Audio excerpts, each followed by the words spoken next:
I have a special, I get to introduce a gaucho, and there's a couple introductions tonight where I'm really excited.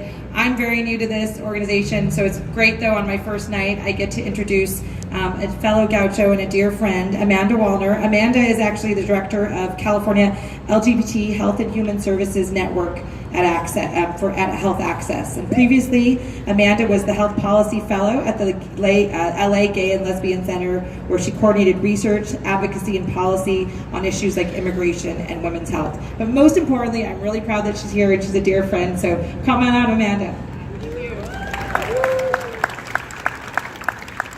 When you go to UCSB, you get a longer introduction than everyone else. So thank you, Crystal. I'm really honored to have been invited to speak today. And thank you so much to everyone who came out here tonight to show your support for Planned Parenthood and for access to affordable and quality health care throughout the state of California. For those of you watching on Facebook Live, you might not be able to tell that it's still over 90 degrees here in Sacramento, and we've got a great crowd of people here to show their support.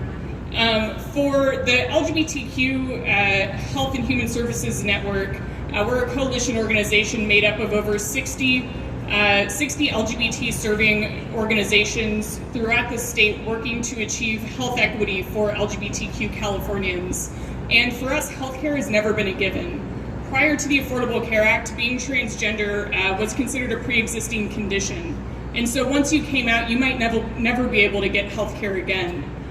Even if you could qualify for healthcare, you might not be able to afford it, because despite what you see in the movies, LGBTQ people are more likely to live in poverty and really struggle to afford healthcare, and we're uninsured at some of the highest rates in the country. And we're not ready to go back. Thanks to the Affordable Care Act, millions of low-income LGBT people throughout the country were able to access healthcare for the very first time. They were able to access some of the life-saving services that Alice Kessler mentioned earlier, transition-related care that had been off limits for many years.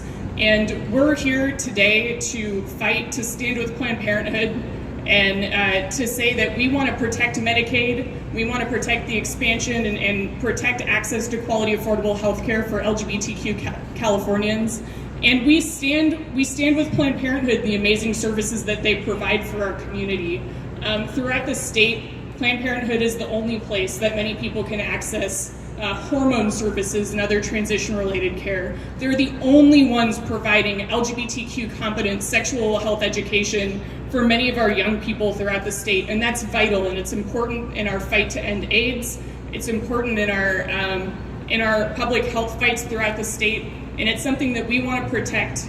And we're proud to be here today with Planned Parenthood, and we'll continue to work and fight side by side with them to defend the Affordable Care Act and the amazing gains that we've made over these last few years. Thank you.